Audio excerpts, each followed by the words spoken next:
تبارك الذي نزل الفرقان على عبده ليكون للعالمين نذيرا. الذي أرسل رسوله بالهدى ودين الحق ليظهره على الدين كله وكفى بالله شهيدا. اللهم صل على سيدنا محمد وعلى آل سيدنا محمد وعلى آله وصحبه أجمعين. د نبی کریم صلی الله علیه وسلم د سیرت حوالے سره تذکرہ کوبا، چونکہ د ابراہیم علیہ السلام جد الانبیاء دے، د عیسیٰ علیہ السلام د نبوت نمخ کی 2000 کال مخ کی تقریباً ابراہیم علیہ السلام چلے دے بابل نمی ملکو خارو التپاتی کی دلو پا آغا خار کی اغا دیر مالدار خارو او بادشاہی دا اغا دیر مالداری دا وجی نرسی کبر و غرور طرف تتلے ہو، سراو سپین ور سر دیر شو او دسترو سپینو نبیا بوتان جوڑول او داغی پوجا پاٹے کولو، داغی بندگی بے کولا.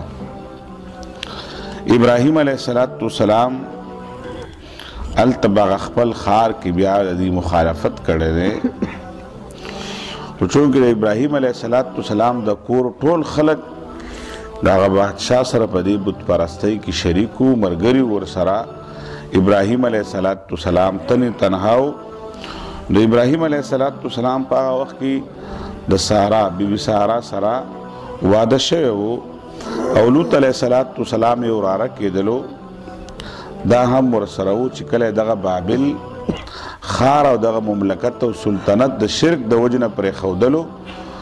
دا دو ورسره سارا ورسره راغلی وه او لوط علیہ السلام ورسره بهر ته راوتی وو. او د دې وطن سره جوخ وطن چې دا د مصر وطن و، او په مصر کې چې په دغه وخت کې کم بادشاہ او کم حکومت و، نو د هغه بادشاہ هم تعلق په حقیقت کې دی بنیادي شهري چې دی دا د ابراهیم علیه السلام د خار د بابل اوسیدونکی و. د ابراهیم علیه السلام ته چونکې د هغه تاریخ معلوم و، د ابراهیم علیه السلام سوچ دا و چې دی د وطن په بنیاد کې دی زما خیال وساتي، زما د وطن سړی دی نو ما ته به ډېر زیات مشکل نه راپېښوي به. ابراهیم علیہ السلام چې کله بیا هجرت کولو بیا مصر ته راورسېدلو، نو په مصر کې بیا د پاتې کېدلو چې دې سره کومه بیبي وه سارا رضی الله عنها، دا د بادشاه خوښه شوله بیا او هغه د سره واده کول غوښتل، خو چې کله بیا هغه ته پته ولګېدې دا چې د یو پاک او برګزیده شخص بیبي ده، نو به ابراهیم علیہ السلام ته هغه معذرت بیا کړی دی. ابراهیم علیہ السلام په مصر کې هم د دوی سره پاتې کېدلو خو دلته هماغه شانتي برابری او سمې نه خوړودلو.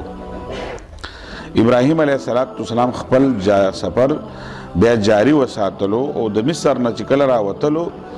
د دې مملکت بادشاه ورته بیا خپله په یو روایت کې بره چې دا وینځه وه د هغه هاجره رضی الله عنها، او زیات سیرت نگارو لیکل دی چې نه دا هاجره چې دا د دغه بادشاه لور وه او هغه بیا ابراهیم علیہ السلام ته ورکړله چې زه غواړم چې زما په دې بچو کې څوک صالح فرد راشي چې هغه ښه تربیت د یو نیک او صالح په نگرانی کې شوی وي. ابراهیم علیہ السلام بیا قبول کړله او د ابراهیم علیہ السلام عمر چې دی دا تقریبا 90 سال ته په دې وخت کې رسیږي. بیا ابراهیم علیہ السلام اولاد نشته، نه د سارا نشته او نه د هاجرې نشته دی.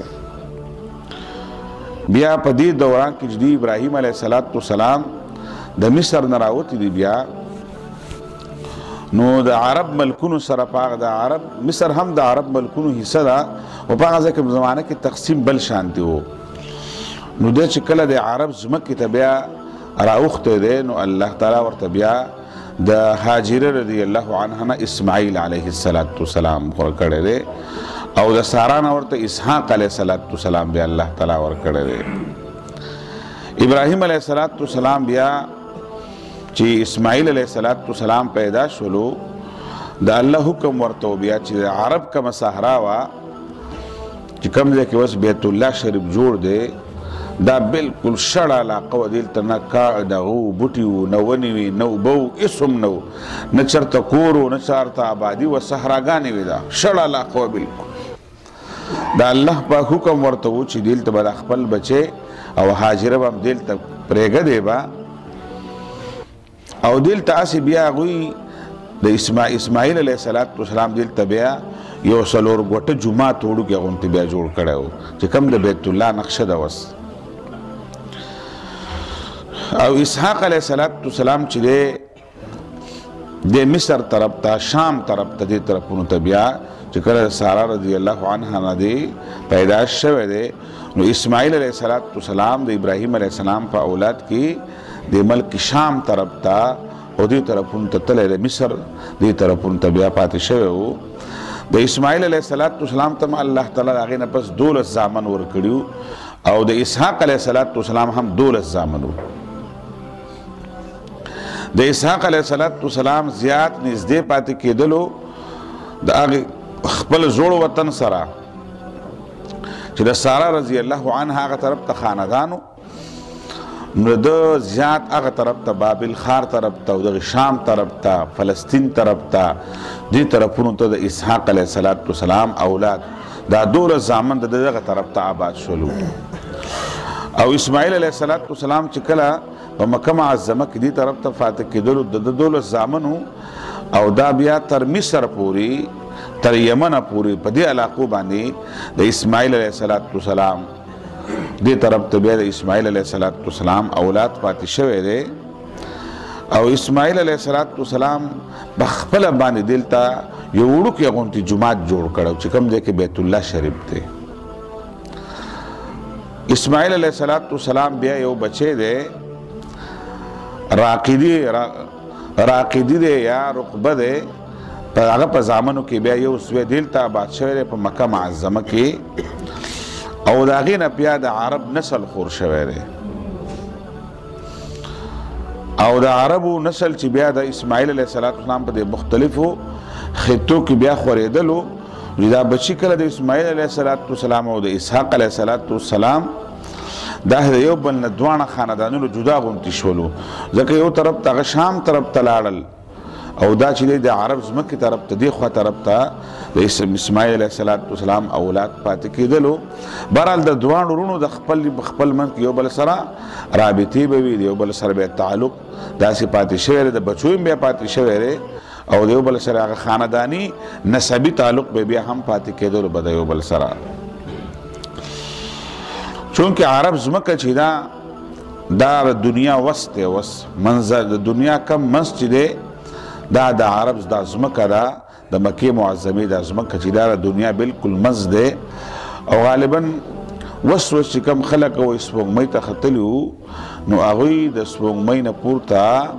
د خانه کعبې رڼا کتلې ده ښکاره کېدله به بهرحال دا میډیا خبرې وي کیدای شي ټیک وي کیدای شي غلط وي نو د دې رڼا چې دی پورته نه ختله او د سپوږمۍ کې د اذان اواز هم چې کم خلک وس ختلی دی هغوی په سپوږمۍ د پاسه باندې پورته د اذانونو د جماعتونو د اذان اواز هم اورېدلی کېدلی شي وي او د دې اهمیت هم دومره و چې د عرب د ځمکه وس ځکه دی چې دا مغرب چې کم د دې دی مغرب نو دې سره چې دی بحر احمر دی او د دې چې کم بیا جنوب کم طرف دی نو دی بحر هند دی بیا او د دې مشرق چې بیا کم دی نو دا بحر فارس دی بیا او د دې په شمال کې چې دی به شام وطنونه پراته دي د عرب په ځمکه د شام دا وطنونه دي نو بالکل دا په دې ټولو بر اعظمو کې بیا او چې کم په هغه زمانه کې به تجارتي کار کېدلو د بحر هندو او د بحر احمر په ذریعه باندې د اسماعیل علیه السلام زامنو په دې تجارت باندې او په دې بندرګاهونو باندې د هغوی قبضه به وو او د آمدنونه به په دې بندرګاهونو باندې بیا حاصلې او دنیا یو لوی تجارتي منډۍ وګرځېدله او ځکه وګرځېدل چې بیا ابراهیم علیه السلام چې کله وفات شولو او بیا اسماعیل علیه السلام دلته پاتې کېدلو، دلته به د مکې معظمې د عرب په دلته په دې ځمکه باندې به چې کله د بهر نه کله خلک رالل نو په دې بازارونو کې به بالکل سرسبز او شنې شنې میوې پرتې وي، سبزیانې به وي، ناشنا ناشنا خوراکونه به و. بیا د بهر نه به چې کم خلک راتلل هغه به حیرانېدل،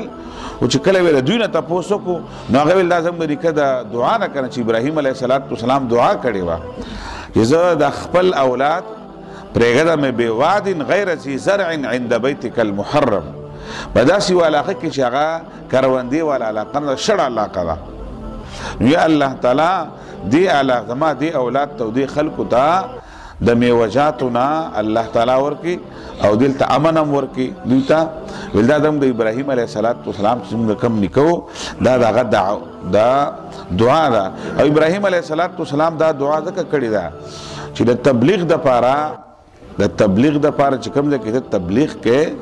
او د تبلیغ مقصد دا چې کوم ځای کې ته توحید دعوت خورئ، د الله تعالی د وحدانیت خبرې کې، او هغه بیا د توحید مرکز هم وي.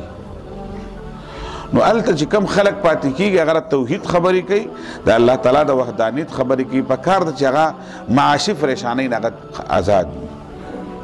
یعنی هغه داسې نه چې هغه ته به خیراتي میلاویږي، او کم از کم چې هلته هغه خوردني اشیا راځي چې د خلکو ذهني لحاظ سره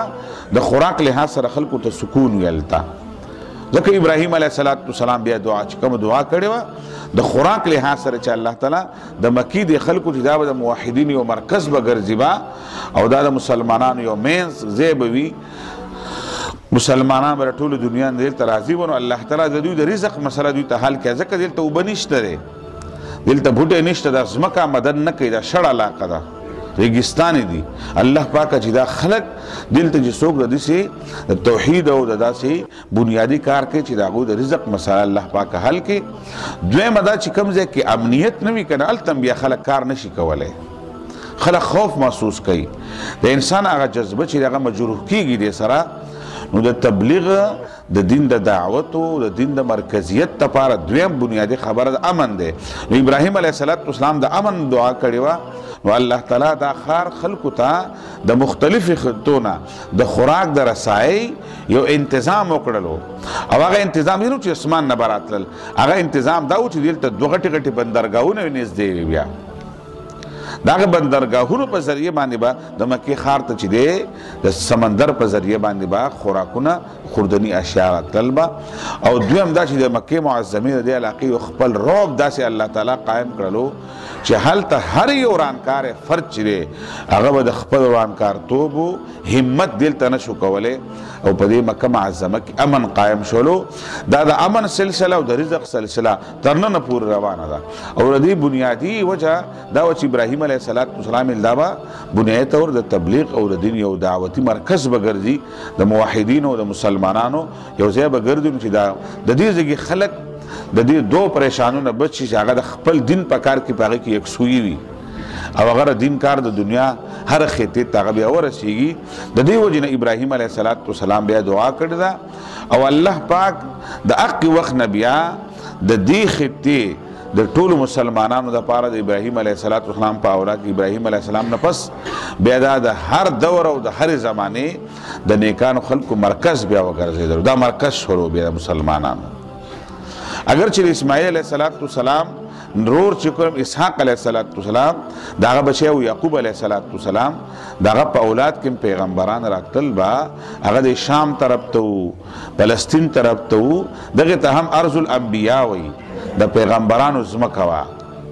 خدا سی و چې بیا په پیغمبرانو باندې څومره سختۍ راغلي دي که نه. موسی علیه السلام چې کله د مصر نه راووتلو نو او الله تعالی د نجات کو سره د بني اسرائیل نو دې ځمکې ته راغلی موسی علیه السلام. دې طرف ته بیا راوته دغه وان چې په کوم وخت کې بخت نصر په بني اسرائیل باندې کوم ظلمونه غورځول هغه بني اسرائیل هم دې ځمکې طرف ته راغلي دې طرف ته بیا راغلي دغه شان داوود علیه السلام په وخت کې بعد داوود علیه السلام چې په کوم وخت کې دغه سره هغه کم ظالمان بادشاهانو هغه هم پناه چي دا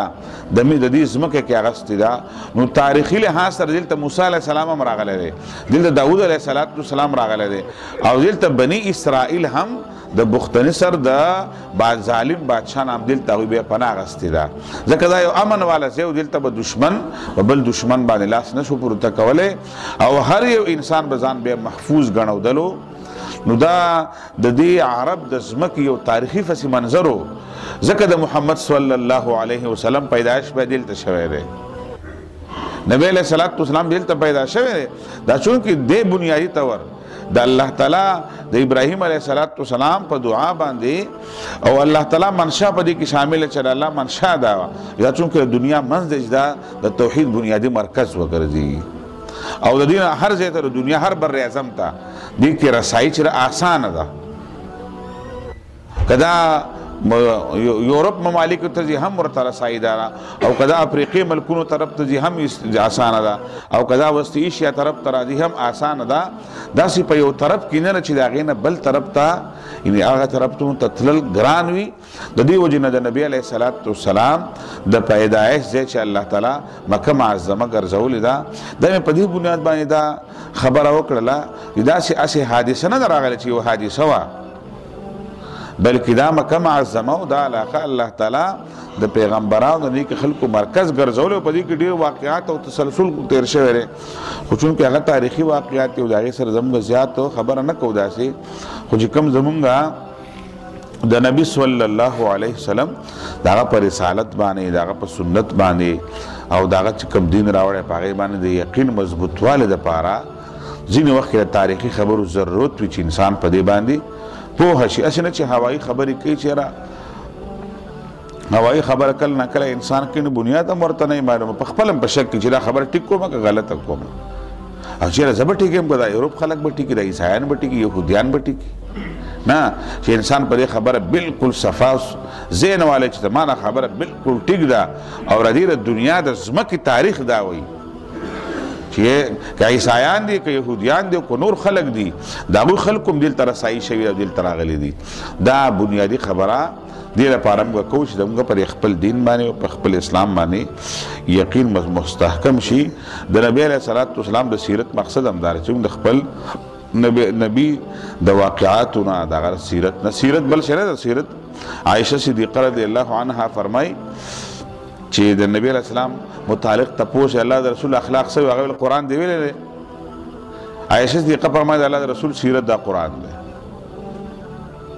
دا هغه اخلاق د قرآن شریف دی هغه احادیث دي خو د سیرت ځینې د سیرت چې بیا ځان له مضمون جوړ شوی دی د مسلمانانو دپاره علماو فقهاو صحابه کرامو تابعینو فقهاو څومره محنت کړی دی چې نبی علیه السلام د سیرت واقعات موږ په خپله ووایو واورو زموږ په زندګۍ کې حق شان اثرات زموږ په زندګۍ کې را شروع کړو کم از کم د خپل نبي د ټولو حالاتو نه خبر یو او دا ځکه ضرور ده چې کله مسلمان په قبر کې کېږي هر څوک چې کېږي نو دویم سوال ته تپوس کوي چې د نبی علیه السلام تصویر مبارک ورته ښیي دا څوک دی ما تقول فی هذا الرجل دا څوک دی په قبر کې د من ربک نه پس د نبی علیه السلام د تصویر ښودنه ده ورته چې کم از کم مسلمان ته خپل نبی حالاتو د زندګو د واقعاتو پته ورته وي زموږ نبي دا صورتحال او دغه زندګي داسې وه دغه حلیه مبارک دغه جسم مبارک داسې و چې انسان په صحیح طریقه باندې د هغې سوال جواب په قبر کې هم ورکړی شي الله پاک دې موږ لره د نبي علیه السلام په دین باندې او دغه په سیرت باندې دغه په اخلاقو باندې الله تعالی توفیق او صلاحیت را نصیب کی اقول قولی هذا استغفر الله لي ولكم ولسائر المسلمين اللهم اشف مرضانا ومرضى المسلمين أنت الشافي لا شفاءك لا يغادر سقما ربنا تقبل منا إنك أنت السميع العليم وتب علينا إنك أنت التواب الرحيم وصلى الله تعالى